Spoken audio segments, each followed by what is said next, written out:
Hello friends, welcome back to my channel. तो आज के इस वीडियो में आप देखने वाले हैं कुछ ऐसे क्वेश्चन को जो कि एम्स रायपुर के ओटी टेक्नीशियन एनेस्थीसिया टेक्नीशियन के पेपर में आ रखा है। अब तो आपको एक्साइटमेंट हो गया होगा कि अगर ये क्वेश्चन प्रीवियस ईयर पेपर का है तो आपको कुछ ना कुछ तो हिंट मिलने वाला है।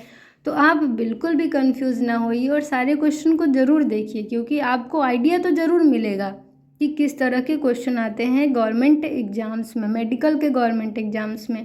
तो पहला क्वेश्चन हमारा है, tiny hairs like structure that move in a wave like motion to filter dust and irritants out of airways in respiratory system.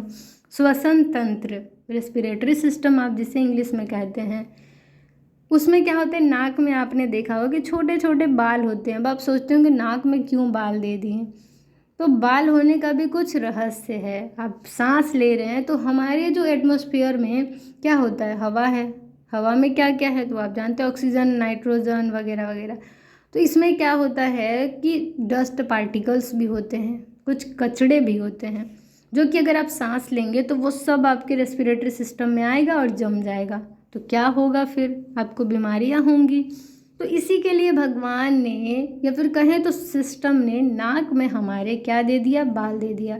अब ये बाल क्या है, तो सैनिक है हमारे रेस्पिरेटरी सिस्टम का। जो भी कचरा आएगा एयर के साथ में, वो क्या करेगा, बाल उसको बाहर ही रोक देगा। ठीक है। टीनी हेयर लाइक स्ट्रक्चर क्यों होते हैं, मेनली इसीलिए तो होते हैं। तो इसको क्या कहते हैं, तो मेनली सीलिया कहते हैं। सीलिया कहते हैं, जो कि आपको इन सारे डस्ट वगैरह से, इरिटेंट से बचाएगा, क्योंकि ये फिल्टर कर देता है। अब जो भी सांस ले रहे हैं वो फिल्टर होके ले रहे हैं, फिल्टर कर दे रहा है सीलिया। तो ये आपको याद रखना है। नेक्स्ट क्वेश्चन है, what will happen if a sterile instrument field is found to be contaminated. अब आप सुनते होंगे ओटी में कि गिरे हुए चीज़ को नहीं उठाना है। वो क्यों, क्योंकि स्टेराइल अनस्टेराइल चीज़ों का बहुत ध्यान दिया जाता है पेशेंट की बीमारी को ठीक करने के लिए, सर्जरी को सफल बनाने के लिए। तो अब समझिए कि कोई इंस्ट्रूमेंट अगर गिर गया ऑपरेशन के दौरान, ओटी फ्लोर पे, ओटी के फर्श पे गिर गया, गलती से ही गिरता है, गिर गया समझिए, अब क्या करेंगे आप, वो तो कंटामिनेटेड हो गया, उसको उठा के फिर से सर्जरी में आप यूज करेंगे या नहीं, तो बिल्कुल नहीं करेंगे आप। आपको क्या करना है कि इंस्ट्रूमेंट का नया सेट ला के दे देना है, जो स्टेराइल हो वही देना है। तो ये बेसिक क्वेश्चन है, इसमें आपको कॉन्सेप्ट का यूज करना था। नेक्स्ट क्वेश्चन है, what is the role of the clean person in the surgery room. OT room में जो भी जाता है वो बाहर के कपड़े तो पहन कर नहीं जा सकते, ओटी का प्रोटोकॉल है वो फॉलो करके आपको अंदर जाना होता है। ठीक है। तो जो क्लीन पर्सन है वो क्या करता है सर्जरी रूम में, तो सर्जरी रूम में अगर आप जाते हैं तो क्या होता है, ही और सी, मेल फीमेल दोनों होते हैं, designated to open and touch both sterile and non sterile items. यानी कि ओटी में क्या होता है कि अगर आप जा रहे हैं तो आप क्लीन हैं, क्लीन के बाद भी स्क्रब, जो सर्जरी असिस्ट करा रहा है स्क्रब होके आया है तो वो स्क्रब्ड पर्सन है। तो आप क्लीन पर्सन के तौर पे देखिए तो आप अनस्टेराइल चीज़ को भी छू सकते हैं, दे सकते हैं। अगर आप स्क्रब्ड नर्स हैं तो आप स्टेराइल चीज़ों को भी छू सकती हैं और असिस्ट करा सकती हैं सर्जरी। तो यही है कि स्टेराइल अनस्टेराइल दोनों चीज़ों को आप मैनेज कर सकते हैं। नेक्स्ट क्वेश्चन अब हमारा है, which drug is use to treat bradycardia condition. अगर आपकी हार्ट रेट बहुत कम हो गई है, 60 बीट्स पर मिनट से कम हो गई है हार्ट रेट, तो क्या करेंगे आप, कौन सा ड्रग देंगे। तो आपने सोचा होगा एट्रोपिन, तो एट्रोपिन नहीं देते हैं, इससे भी अच्छा एक दवा है जिसका नाम है आइसोप्रेनालिन, ड्रग ऑफ चॉइस है, बेस्ट माना जाता है। तो यहाँ पे एट्रोपिन नहीं देंगे, इसीलिए मैंने आप लोगों को कन्फ्यूज करने के लिए पहले लिखा फिर काटा, ताकि आप कन्फ्यूज हों। लेकिन इसका आंसर है आइसोप्रेनालिन। आइसोप्रेनालिन जो ड्रग है वो ब्रेडिकार्डिया कंडीशन में, जब आपकी हार्ट रेट कम हो जाती है 60 से, तब देते हैं, और ये दवा बहुत ज़्यादा ही असरदायक होती है। अब हमारा नेक्स्ट क्वेश्चन है, at what age are children given the oral rotavirus vaccine. तो सब उम्र निर्धारित होता है, बच्चों का भी उम्र निर्धारित है कि कब उनको ओरल रोटावायरस वैक्सीन देना है, टीकाकरण का भी उम्र निर्धारण है। तो रोटावायरस का वैक्सीन कब देंगे, बच्चों को। तो 6 सप्ताह से लेके यानी 1.5 महीने से लेके 24 महीने तक, 1.5 महीने से लेके 2 साल तक आप जो हैं बच्चे को ये वैक्सीन ओरली दे सकते हैं। 1.5 महीने यानी 6 सप्ताह से लेके 2 साल तक यानी 24 मंथ तक। नेक्स्ट क्वेश्चन है, boiling of water is a blank method of disinfection. अगर आप पानी को उबाल के, आपने देखा होगा ओटी में कि इंस्ट्रूमेंट को बॉयल करा जाता है, तो वो कौन सा मेथड है? तो वो है फिजिकल मेथड। फिजिकल मेथड होता है जिसमें वाटर को बॉयल करके इंस्ट्रूमेंट को स्टेलाइज करा जाता है। नेक्स्ट क्वेश्चन है, what is the aim of managing laboratory waste. Laboratory waste को मेंटेन करने का, मैनेज करने का क्या उद्देश्य है, क्या लक्ष्य है?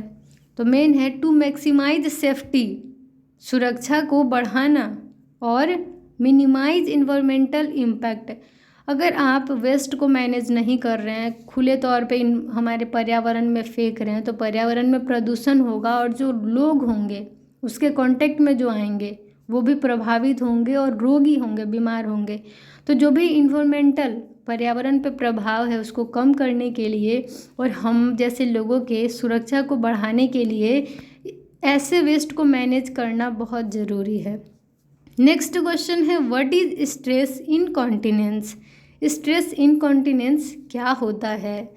तो आंसर होगा leaking of urine during exercise, coughing, sneezing, laughing, lifting. तो मेनली हमारा जो है इसमें स्ट्रेस इनकॉन्टिनेंस का मतलब कि यूरिन लीक कर जाना। आपने देखा होगा कि कभी आप एक्सरसाइज करते हैं, व्यायाम करते हैं, कूदने वाला एक्सरसाइज करेंगे, नॉर्मली एक्सरसाइज करते हैं जिससे प्रेशर पड़ता है ब्लैडर पे, कफ खांसी करेंगे, छींक आएगा, स्नीजिंग, छींक आना, कफ आना, ठीक है। अगर आप बहुत ज़ोर से हंसते हैं या फिर कुछ भारी उठा लेते हैं तो आपका क्या होता है कि यूरिन लीक करता है, यानी कि मूत्र निकल जाएगा, पेशाब निकल जाएगा। तो ये हमारा स्ट्रेस इनकॉन्टिनेंस होता है। अगर ऐसी कंडीशन है, ऐसी दिक्कत है आपको, तो शर्माने की ज़रूरत नहीं है, डॉक्टर से कंसल्ट करें क्योंकि ये सीवियर कंडीशन ले सकता है, आपके लिए बहुत दिक्कत कर सकता है। नेक्स्ट क्वेश्चन है, which system have no reservoir bag as per anaesthesia breathing circuit. यानी कि किस ब्रीदिंग सिस्टम के पास रिजर्वायर बैग ही नहीं होता है? तो आंसर होगा open breathing circuit. Open breathing system जो है उसके पास रिजर्वायर बैग नहीं होता है। नेक्स्ट क्वेश्चन है, which device use to send an electrical pulse और shock to the heart to restore a normal heart beat. यानी कि हार्ट में थोड़ा दिक्कत हो जाता है, ठीक है, हार्ट बीट अब नॉर्मल हो गया है, तो उसको फिर से सही करने के लिए कौन से डिवाइस का यूज करते हैं जिसमें शॉक दिया जाता है, इलेक्ट्रिक शॉक दिया जाता है मरीज को? तो उस डिवाइस का नाम है डिफिब्रिलेटर। तो इस तरीके से इस वीडियो को यहीं पे एंड करते हैं और मैं उम्मीद करती हूँ कि ये सारे क्वेश्चन आप लोग को एग्ज़ाम में ज़रूर मदद करेगा और आप लोग गवर्नमेंट एग्ज़ाम ज़रूर निकालेंगे। तो इसी क्वेश्चन के ऊपर डिपेंड नहीं रहना है, आप लोग को ये एक आइडिया प्रोवाइड कर रहे हैं कि इस तरीके का क्वेश्चन एम्स रायपुर में आ रखा था। और भी जितने एग्ज़ाम्स के पेपर मुझे मिलेंगे मैं आप लोग के साथ उसे ज़रूर शेयर करूँगी। तो आप लोग अच्छे से तैयारी करिए, जल्दी से सरकारी नौकरी लीजिए और कमेंट सेक्शन में कमेंट ज़रूर करिए कि किसकी ओटी में गवर्नमेंट जॉब लग गई है। तो वीडियो को एंड करते हैं। आई होप आप लोग को वीडियो से हेल्प मिलता होगा। चैनल पे नए हैं तो चैनल को सब्सक्राइब कर लीजिए, बेल आइकन को प्रेस कर लीजिए ताकि आपको सारी लेटेस्ट वीडियो के अपडेट्स मिलती रहें। और सारे बच्चों को भी शेयर कर दीजिए और उनको भी हेल्प करिए। तो बाय, टेक केयर। मिलते हैं नए नए टॉपिक के साथ जिसमें आपको नॉलेजेबल क्वेश्चंस मिलेंगे, आपको हेल्प करेंगे। तो बाय, टेक केयर।